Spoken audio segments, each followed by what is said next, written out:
నమస్కారం. మనం August month మిథున రాశి వారి గనక మనం చూసుకుంటే వీరికి దాదాపు ఒక 75-80% చాలా బాగుందని మనం చెప్పుకోవచ్చు. ఎందుకు అంటే మారుతున్న గ్రహాలు 4 గ్రహాలలో 3 గ్రహాలకి వీళ్ళకి చాలా అనుకూలంగా ఉందని మనం చెప్పుకోవచ్చు. దీనితో పాటుగా మిథున రాశి వారికి రీసెంట్గా గురువు కూడా మారారండి. అంటే పెద్ద గ్రహాలన్నీ వీళ్ళకి చాలా అనుకూలంగా ఉన్నాయని మనం చెప్పుకోవచ్చు. ముఖ్యంగా గురువు ఇప్పుడు మారుతున్న 4 గ్రహాల్లో 3 గ్రహాలు చాలా అనుకూలంగా ఉన్నాయి. అది మన డీటెయిల్స్ ఎందుకు చూద్దాం, ఏ ప్రకారంగా అనుకూలంగా ఉంటుంది, కొన్ని చోట్ల ఛాలెంజెస్ కూడా ఉన్నాయి, అవేంటో మనం చూద్దాం. ముఖ్యంగా ఇందులో ఉన్న నక్షత్రాల ప్రకారం చూసుకుంటే మృగశిర 3-4 పాదాలు, ఆరుద్ర 1-2-3-4 పాదాలు, మృగశిర పునర్వసు 1-2-3-4 పాదాలంతా మిథున రాశిలో ఉంటారు. పేరు బలం బట్టి మనం చూసుకుంటే కా, కీ, కు, ఖం, జ్ఞ, చ, కే, కో, హ అన్న లెటర్స్ అంతా కూడా ఇందులో ఉంటాయని గమనించాలి. మనం ముందుగా చెప్పుకునే ప్రకారం లఘు గోచారము, సూక్ష్మ గోచారం అనే ఒక కాన్సెప్ట్లో ఒక్కొక్క గ్రహం ఒక్కొక్క విధమైన ఫలితం ఇస్తుంటుంది. అది సంస్కృతంలో ఒక చిన్న మాటలతోటి మనం చెప్పడం జరుగుతుంది, వార్తల్లో ముఖ్యాంశాల్లాగా. దాని ప్రకారం మనం చూసుకుంటే సూర్యుడు 3వ ప్లేస్లో ఉండటం వల్ల లక్ష్మి అంటే సంపదలు వచ్చే అవకాశం ఎక్కువగా ఉంటుంది. ఫస్ట్ హౌస్లో కుజుడు ఉండటం వల్ల శారీరకంగా కొంచెం ఇబ్బందులు వచ్చే అవకాశం ఉంటుంది. కానీ 2వ స్థానంలో బుధుడు, 4వ స్థానంలో శుక్రుడు ధనాన్ని మిత్రుల ద్వారా సపోర్ట్ని, తర్వాత ఓవరాల్గా సుఖంగా లగ్జరీ కంఫర్టబుల్గా ఉండే అవకాశం ఎక్కువగా ఉంటుంది. ఒక కుజుడు మాత్రం ఇబ్బంది పెట్టే విధంగా ఉన్నారని గమనించాలి. మనం ఇప్పుడు ఒక్కొక్క గ్రహం ప్రకారం చూసుకుంటే ఈ మారుతున్న గ్రహాలు ఏ ప్రకారంగా ఉందో చూస్తే సూర్యుడు 3వ స్థానంలో ఉండటం చాలా మంచిది. ముఖ్యంగా రియల్ టైంలో చూసుకుంటే ఈ టైంలో ప్రమోషన్స్ వచ్చే అవకాశం, జాబులు వచ్చే అవకాశం ఎక్కువగా ఉంటుంది. తర్వాత ఇప్పటి వరకు ఎవరైతే జాబ్లో స్టాగ్నేటెడ్గా ఉండి ఈ టైంలో ప్రమోషన్స్ వచ్చే అవకాశం ఎక్కువగా ఉంటుంది. రాజకీయ నాయకులు కానివ్వండి, నాయకత్వ లక్షణాలు ఎవరైతే ఉన్నారో వాళ్ళ టీముని చక్కగా నడిపిస్తారని మనం చెప్పుకోవచ్చు. ఇందులో మనం గమనించాల్సిన విషయం ఏంటంటేనండి, సూర్యుడు 3వ స్థానంలో ఉండటం వల్ల ఎలాంటి లాభం ఉంటుంది అనేది మనకి మహర్షులు సంస్కృతంలో ఒక చిన్న శ్లోకంలో చెప్పారు. ఆరోగ్యం, నిత్య సంతోషం, బంధుమిత్ర సమాగమ, అర్ధలాభ పుత్ర సౌఖ్యం, ఇష్టసిద్ధి తృతీయగే రవి అంటారు. అంటే ఆరోగ్యం బాగుంటుంది, నిత్యం సంతోషంగా ఉంటారు, బంధుమిత్రులతో కలుస్తూ ఉంటారు, చక్కగా మంచి సమావేశాల్లో పార్టిసిపేట్ చేస్తూ ఉంటారు. అర్ధలాభం అంటే ధనలాభం బాగుంటుంది, పుత్ర సౌఖ్యం, తర్వాత ఫాదర్ అండ్ సన్ రిలేషన్షిప్ చాలా బాగుంటుంది. వీటన్నిటికంటే కూడా ఇష్టసిద్ధి, ఇంతకుముందు మీకు ఏదైనా ఇష్టమైన పని తలపెట్టి ఉంటే అది ఇప్పుడు రాకుండా ఆగిపోయి ఉంటే ఈ టైంలో వచ్చే అవకాశం ఎక్కువగా ఉంటుందని గమనించుకోవాలి. ఫాదర్కి హెల్త్ విషయంలో కొంచెం జాగ్రత్తగా ఉంటే సరిపోతుంది. నెక్స్ట్ మనకి కుజుడు చూసుకుంటే వీళ్ళకి జన్మరాశిలోనే కుజుడు ఉన్నారండి. జన్మరాశిలో కుజుడు ఉంటే ఇది అంత మంచిది యోగ్యత కాదు అని చెప్తారు.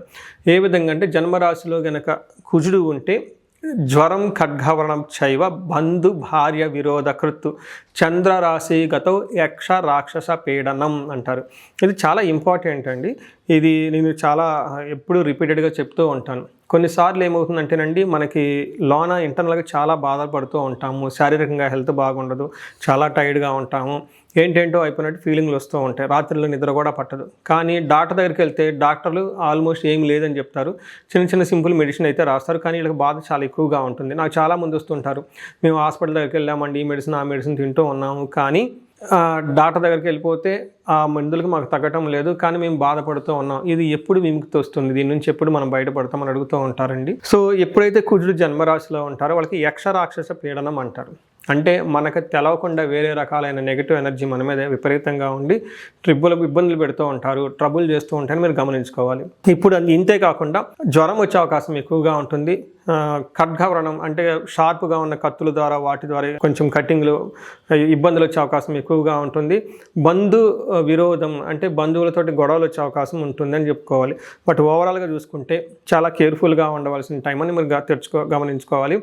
అయితే శుక్రుడు 4వ స్థానంలో ఉండటం చాలా మంచి జరుగుతుంది అని చెప్తారు. శుక్రుడు ఎప్పుడైతే 4వ స్థానంలో ఉంటారో మనకి చాలా చక్కగా ఉంటుంది. పర్టికులర్గా తల్లికి హెల్త్ కానివ్వండి, ఇంటికి సంబంధించిన వ్యవహారాలు కానివ్వండి, ఈవెన్ ప్రొఫెషనల్ మ్యాటర్స్లో కూడా చాలా చక్కగా ఉంటుందని గమనించుకోవాలి. మనకి సంస్కృతంలో మన మహర్షులు ఏం చెప్తారంటే స్వబంధు బుద్ధి సన్మానం, స్త్రీ సంభాషణ సంభ్రమ, పుత్రమిత్ర కళాత్రాది, విద్యాగోష్ఠు సుఖే భృగునందన అంటారు. అంటే వీళ్ళకి ఇంట్యూషన్ చాలా స్ట్రాంగ్గా ఉంటుంది, స్వబుద్ధి. నెక్స్ట్ బంధు సన్మానం, బంధువులతోటి సన్మానించబడతారు, గౌరవించబడతారు. స్త్రీ సంభాషణ సంభ్రమ, ఈ టైంలో లేడీస్ ఎక్కువగా మాట్లాడుతూ ఉంటారు. చక్కగా హెల్దీ వాతావరణంలో ఉండే అవకాశం ఎక్కువగా ఉంటుంది. ఇన్ కేస్ లేడీస్ అయితే జెంట్స్తో ఎక్కువగా మాట్లాడుతూ ఉంటారు. ఇంతకుముందు ఏమైనా మనస్పర్ధలు అవన్నీ ఉంటే ఈ టైంలో తొలగిపోయి చక్కగా ఒక హెల్దీ వాతావరణం వాళ్ళ చుట్టూ బాగుంటుందని గమనించుకోవాలి. అంతేకాకుండా పుత్ర మిత్ర కళాత్రాది అంటారు. అంటే పుత్రుల ద్వారా, నెక్స్ట్ మిత్ర అంటే ఫ్రెండ్స్ ద్వారా, కళాత్రాది అంటే స్పౌస్ ద్వారా చక్కగా ఒక హెల్దీ డిస్కషన్, హైయర్ లెవెల్ విద్యా గోష్ఠిసు, మంచి మంచి ఉపయోగకరమైన విషయాల గురించి మాట్లాడుతూ ఒక డిగ్నిటీగా ఉండే అవకాశం ఎక్కువగా ఉంటుంది. తర్వాత gain of money, official gain అంటే ప్రొఫెషనల్ మ్యాటర్స్లో కూడాను చాలా చక్కగా బాగుంటారు వీళ్ళు. అంతేకాకుండా ధనం ప్రకారం కూడా చాలా బాగుంటుందని తెలుసుకోవచ్చు. మనం ఇంకొక గ్రహం చూసుకుంటే బుధుడు 2వ స్థానంలో ఉండటం వల్ల ధనానికి సంబంధించిన వ్యవహారాలు, ట్రాన్సాక్షన్స్, మనీ ఫ్లో చాలా చక్కగా ఉంటుంది. చాలా మాట్లాడేటప్పుడు వాగ్దాటి ఎక్కువగా ఉంటుంది పబ్లిక్లో మాట్లాడేటప్పుడు. రెండవది మాటకార్తనంగా, చలాకీగా, బాగా ఇంటెలిజెంట్గా మాట్లాడుతూ సమర్థవంతంగా డీలింగ్స్ అన్ని చక్కగా చేసే అవకాశం ఎక్కువ ఉంటుందని గమనించుకోవాలి. ఇప్పటి వరకు మనం 4 గ్రహాలు ఎలాంటి రిజల్ట్ ఇస్తున్నాయో చూసాము. ఇప్పుడు నక్షత్రం ప్రకారం చూసుకుంటే ఇందులో మృగశిర, ఆరుద్ర, పునర్వసు 3 నక్షత్రాలు ఉంటాయి. మృగశిర నక్షత్రం వాళ్ళకి పాజిటివ్ సైడ్లో చూసుకుంటే ఐశ్వర్యవంతంగా ఉంటుంది, జయప్రదంగా ఉంటుంది, ధనలాభము చూపిస్తూ ఉంటుంది పాజిటివ్ సైడ్లో. నెగిటివ్ సైడ్లో చూసుకుంటే భయము, మరణతుల్యం అని చెప్తారు. ఇక్కడ భయం అంటే మీకు అందరికీ తెలిసిందే. ఇక్కడ మరణతుల్యం అంటే నేను చాలామంది నాకు కామెంట్లు పెడుతూ ఉంటారు, ఇదేంటండి తెలిసిన వాళ్ళు కూడా పెడుతుంటారు, అలా మాటలు వాడద్దండి, భయపడుతుంటామండి అని. ఇక్కడ నా యొక్క ఇంటెన్షన్ ఏంటంటే అండి, మన సంస్కృతంలో మహర్షులు ఏదైతే చెప్పారో అది మీకు యాజ్ ఇట్ ఈస్గా చెప్పాలని, డైల్యూట్ చేయాలని కాదు. ఇక్కడ మరణతుల్యం అంటే సంస్కృతంలో మీనింగ్ ఏదైనా ఒక విషయం అంతటితో ఆగిపోవటాన్ని మరణం అంటారు. ఇంతకుముందు గతంలో మీరు ఏదైనా పనులు చేస్తుంటే ఆ పనులు ఇంతటితో ముగిస్తాయి, ఇంకా అక్కడి నుంచి ముందుకు పోవు, అలాంటి పరిస్థితులు వచ్చే అవకాశం ఎక్కువ ఉంటుందని గమనించుకోవాలి. నెక్స్ట్ ఆరుద్ర నక్షత్రం వాళ్ళకి ఐశ్వర్యవంతంగా ఉంటుంది. విదేశాగమనం, ఫారిన్ వెళ్ళాలనుకునే వాళ్ళకి, ఫారిన్ నుంచి వచ్చే వాళ్ళకి చాలా బాగుంటుంది, ధనలాభం ఉంటుంది.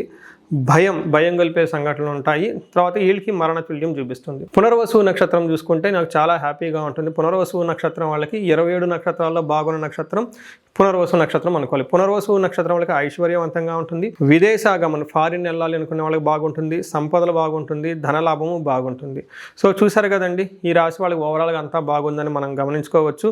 పరిహారాలు కనుక చూసుకుంటే ఒక కుజుడికి మాత్రం పరిహారాలు చేసుకోవాలి. సుబ్రహ్మణ్యేశ్వర స్వామి అష్టకం చదివిన, సుబ్రహ్మణ్యేశ్వర స్వామి భుజంగ స్తోత్రం చదివిన కానీ చక్కగా ఉంటుంది. దీనితో పాటు సుబ్రహ్మణ్యేశ్వర స్వామికి, కుజుడికి ఆరాధితం సుబ్రహ్మణ్యేశ్వర స్వామి కాబట్టి ఎక్కడైనా మీకు జంట నాగులు ఉన్నా, మానసాదేవి మూర్తి ఉన్నా కానీ ప్రతి గుళ్ళో ఉంటుంది. రాగి చెట్టు కింద, మర్రి చెట్టు కింద నాగమూర్తులు పెట్టుంటారు. అక్కడ అభిషేకం చేసి కొంచెంసేపు మెడిటేషన్ చేసుకొని మంచి టైం స్పెండ్ చేయగలిగితే చక్కగా ఉంటుంది. అంతేకాకుండా ఇండివిజువల్గా మీకు ఏదైనా సమస్య కనుక ఉంటే స్క్రీన్ మీద కనిపిస్తున్న నెంబర్ ద్వారా మీరు నాకు కనెక్ట్ అవ్వచ్చు. మీకు అష్టైశ్వర్యాలు కలగాలని, భోగభాగ్యాలు కలగాలని చెప్పేసి కోరుకుంటున్నాను. నమస్కారం.